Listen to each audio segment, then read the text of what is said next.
one of you guys say something really quickly? Test. Okay. Start your time.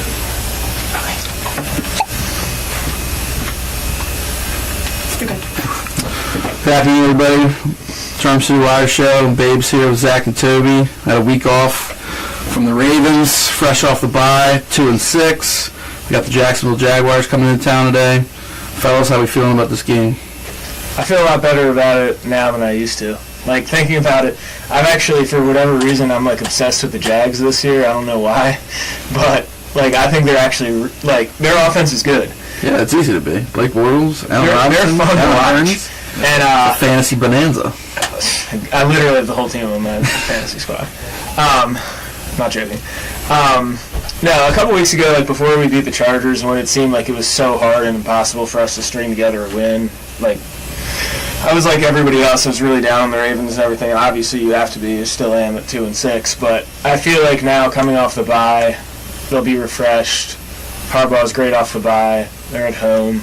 I feel pretty good about pulling out a win. 6-1 against the spread. Yeah, coming off a bye for Harbaugh. And they're favored right now by 5.5. 14 straight road losses for the Jags. Jeez. I still don't feel great about this game, man. I don't feel great about any game we're going to play. Yeah. Honestly, I don't feel great about any game ever with the Ravens. Like, even when we're good, I don't feel great about it. Just because we play everything so close, always. We never have blown anybody out, like, throughout the year. So I've never felt great about it, or about any single game. But I feel all right. I think 5.5 is it's a big number for a 2-16. Yeah. You know. But I actually think they could cover this one. I think the Jags are going to score on us for sure, but I think we can do enough to score on them too. Yeah, I think we're going to win, but I think it's going to be a close one. I think it's going to be a shootout. I feel like back in the day with Jimmy Smith and Key McCardell, back in the old division, it might be a shootout. But I don't know. I think bye week, I feel rejuvenated. I hope the Ravens feel rejuvenated. I think we got it done back at home, you know. They're talking 8-0 from here on out, so we can't do that without this one. They got that first one. I mean, hammer the over, I think, in this game. It's set at 48 right now. It opened at 50. It dropped down, too. I mean, hammer the over, I think. Jacksonville's pretty good against the run. We're good against the run, so it's going to be just an all-out aerial attack both ways, I feel like. I mean, we can't cover anybody. We're not the passer. Their wide receivers they have solid young wide receivers with Robinson and Hearns. I think they both have 6 TDs apiece. Hearns has had a touchdown in 6 straight games. Because there's that stat, I think Hearns and Robinson both have 600 yards and 6 touchdowns. That's the first time since 2007 when Moss and Welker did it for the Patriots. So that's some elite company there. Like, pretty historic what they're doing so far. Yeah, I mean, they're not household names, but they're good. And I mean, Julius Thomas hasn't done anything yet. He was out the first, 6 weeks or something, or 5 weeks. He hasn't done anything, 4 weeks, I think, actually. He hasn't done anything yet, but he's still a weapon. I mean, we're pretty good against tight ends, even this year, but he's still a weapon coming out of there. And yeah, I mean, Yeldon, I think, has gotten better throughout the year from where he started. So, yeah, I agree. Even though, I mean, I don't expect him to have a big game, but still talented. They held Chris Ivory like 26 yards rushing. Like, they're very stout against the run. Yeah. Chris Ivory in general has been this past 3 weeks. He still scored 2 touchdowns. It was a weird. It was like a Jerome Bettis stat line from like 2005. Usually we have a goal line back. Like a Mike Tolbert line. Like, you don't get any rushing yards, you'll get like 2 touchdowns a couple years ago. I don't know. It sounds weird when you look at the schedule and like in the games, like the home games, like which games you want to see. And the schedule came out like Jacksonville, that's gonna be a blowout. Who cares about that? Now it's like I'm kind of excited to see this game. I think this is gonna be an entertaining game. It's gonna be a close one. I mean, it says a lot about our team being bad, which is a negative part about making the game so exciting. But I think fans are in for a treat Sunday. It can be entertaining. Yeah, it'll be a good one. I mean, what do you think about the wide receivers holding up? Holding up their end of the bargain? I really think, and this is kind of going around town, but I love Chris Givens this week. I think this is the week after the bye. They've had time to kind of work together and stuff. They've started implementing him more in the offense. Somebody's got to step up. They got to throw the ball to somebody. I think it's going to be Givens. I think he's going to get a lot of targets. Try to push the ball down the field on Jacksonville's corners are subpar at best. If any game he's going to break out, I think this is the one. Yeah, and he got some action in San Diego game. Mm-hmm. We finally saw a little of what he can do. Yeah, I mean, I think Chris Givens needs to break out, but I think Aiken has a pretty good game too. I think all the wide receivers are going to be okay this week. I think they'll be good enough for us to still get the win. I don't see anybody going for like 150 yards. I don't see a Steve Smith Sr. out there, but he'll be all right. Yeah, I have a fair amount of confidence in Akins and Givens. No confidence at this week. Yeah. No confidence in Marlon Brown. I mean, the guys are Is playing. it time to give Jeremy Butler a shot? Or somebody else a shot? I don't know. We maybe see some 3 tight end packages, get the tight ends involved. I think it's a big 4-set game. Even though the tough against Iran, I think we're going to want to. They're going to try to commit to it at least. Obviously, it could turn. We could abandon it later, but I think early on we're going to want to try to establish that off the bat, get the run game going. Yeah, I think they might need to throw a couple little short screens to the running backs and stuff to try to get them touches and involved and stuff. Are you guys secretly stashing Buck Allen on your fantasy rosters? This breakout second half of the season? I mean, I stashed Terrence West, TU's finest, on the I'm practice so squad. happy we picked him up for the practice squad. Is that bad? He's a third-round pick, what, 14? Yeah, we didn't even sign him to the active roster. We signed him to the practice This is squad. his second year in the It league. seems like he's just a huge knucklehead. I mean, he's bouncing around at a rapid pace. Might not be long for this league. Yeah, it's pretty bad. I mean, but you can't bust a starting lineup with Antonio Andrews from Tennessee, right. and Bishop Right, that's what I was about to say. Coster getting more carries than him. Yeah, I mean, their running backs are awful down there, and Terrence West couldn't even get playing time. So, was he on the active roster? No, they signed him to the practice. Oh, he was in Tennessee. He Yeah, I was. believe so. Okay. Yeah, I'd like to see him play It'd be cool just to because see. I went to Towson. It'd be Yeah. cool, but I mean, he's obviously, I mean, he's no Trent Richardson. He wasn't drafted in the first round, and now that terrible. But still, a third-round pick being that bad already that's pretty rough. I mean, he was dueling with Crowell in Cleveland, and I didn't think he was that bad in Cleveland. no, he was definitely had good He had a games. decent rookie year. Like, he was on pretty much every fantasy, like, in every fantasy league somebody owned him last year.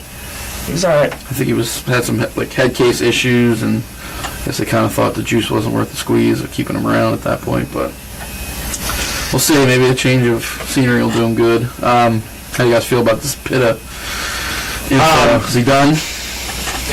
I don't know. Like, it's sad. It's really sad because he was so good and, like, he wants to play so bad, and he said stuff like he feels like he owes it to the Ravens to play and that kind of thing.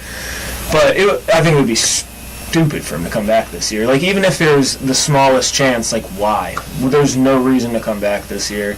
I mean, it was ultimately the doctors that wouldn't clear him, too, right? I mean, Right. Yeah, I think it was, wasn't yeah. 100% in his hands. Yeah. So, But Yeah, I'm always like relieved. It's like I love Pitt. I wish he was healthy. I wish he could play, but I think he should hang up for good. I mean, and he was older to start. I mean, at BYU, like, I don't know if he's Mormon or not, but I mean, he was like 25 coming into the league. They got to do that 2-year mission or whatever. So that's why the BYU players are so how old is he old. now? I think he's like pushing 30 now. Yeah. If he's not 30, he's going to turn it this year. So he got a late start, but Yeah, and we keep talking about what role does he have in the team anymore.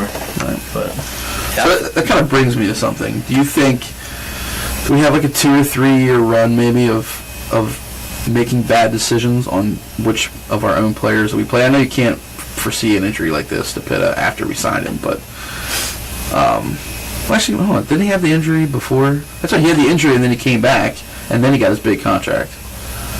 I can't even remember. yeah, I remember he had the big. Yeah, I think he got injured in training camp. He came back, played those 4 games, was productive, and then we paid him that off season. And then it was like the second or third game of last season that he got hurt again. But I mean, think about it. Let's rewind for a second. Say we take the Joe Flacco train of thought and like we let Jimmy Smith play out this last year. He's not getting $11 million at the end of this year the way he's played. no. Maybe 6 or 7. You know what I mean? That's what I'm bringing up. Like, do you think we've just had a run of choosing our own wrong players to play or paying them too early? I mean, you can make that argument. Look at Webb. Webb's got a contract. I mean, I think you can definitely make that argument. It seems it feels we gambled the wrong way a few times On quite a recently. few of the last. I mean, You look at McPhee, it's like, yeah, you wish you had some of that Jimmy Smith money to sign McPhee. You wish I go that way. the guy's. I mean, he's more productive than any defensive player we have this year. Yeah. You know. Yep. I don't know. No, I think that's fair. Definitely seems like, even like Torrey Smith. I mean, you rather, like, if that's not Pitt money went his way, Right. Yeah, there's no way Torrey Smith would be as bad here as he is in San Yeah, he's Francisco. going to right die now. in San Francisco. I mean, Yeah. that's a sad offense. Although, who knows? Blaine Gabbert's 1-0 this year. Let's turn it around. So, did you guys watch that game, by the way? Any of it? Yeah, that one might be the worst coaching I've ever seen in my life. Yeah, Should I definitely want to talk about this. Yeah. I Because didn't see the game. I saw like there's only 3 games on in the afternoon, so if you're watching Red Zone, you're getting a lot of that game. Yeah. And so there's about 2.5 minutes left in the game. Atlanta's down 4. They're At the fourth and goal at the 2-yard line. Oh, you're talking about the Falcons Yeah. coaching. Gotcha.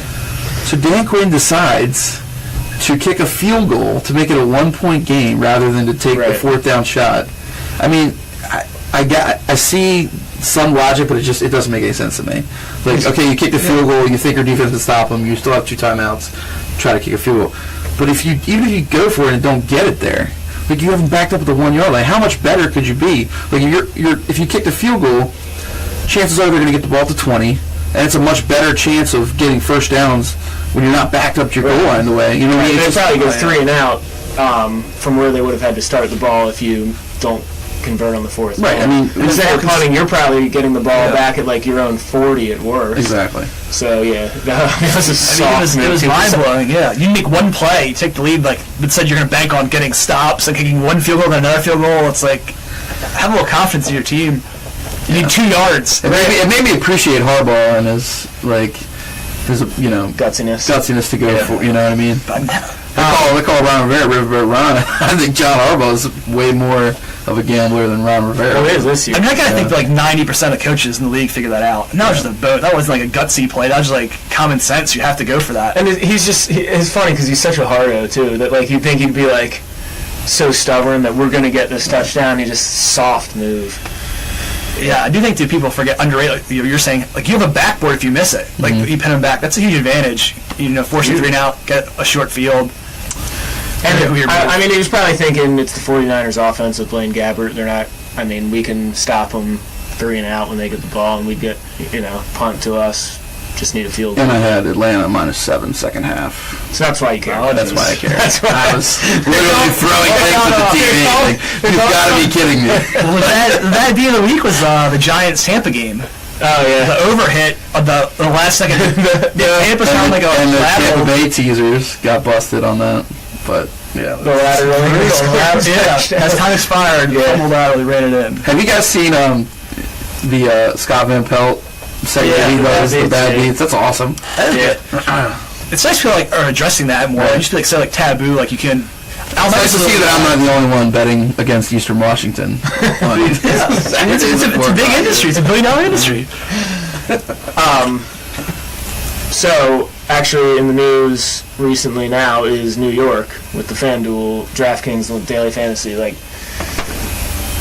I mean, are more and more states going to do this? I think the empire's crumbling. Yeah. I can see it coming down fast. Because they're what, the 3rd state? I think it was Nevada. I think there was 4 that weren't in it before, and then Nevada might have been, because I know like Alabama, and Jersey, I like, think. yeah, a couple of them. So there was a few that weren't in. I mean, New York's a big hit, too. A lot of That's people in huge. that state. Oh, yeah. It's not like it's a... And I've heard Florida's coming up too. But are you pulling your money out? I don't have any money in. I do, actually. I mean, I hope it stays legal. I mean, but it is a slippery slope. Like I still don't understand how that's legal and poker's not. Right. Well, So, the thing that's is, like, the it weird should, thing. like, if you want to say gambling is illegal, it should have never been made legal because it's gambling. Oh, definitely. Yeah. Like, I get there's a skill. I mean, there is a skill to fantasy football. It's not luck. It's not like you're sitting at a roulette board where anybody can get lucky and win. Like, there's a skill, but it's still gambling. I feel like. Well, the problem is, like, how do you not? the government just can't get their hands on the money yet. That's why. Yeah. That's why it's happening. Like all the casinos that are popping up around there, you know, the state governments are making a mint off of them. I don't know, man. It's tough. I don't feel bad for FanDuel and DraftKings, but like Well, they're saying that they're not profitable because they've been taking all their money and dumping it back in. So if we do all this and haven't made anything, that would be the most unbelievable thing ever. But who knows? It's like Sean Parker Napster days. Napster. All right, we're going to take a first break. We are the Charm City Wire Show.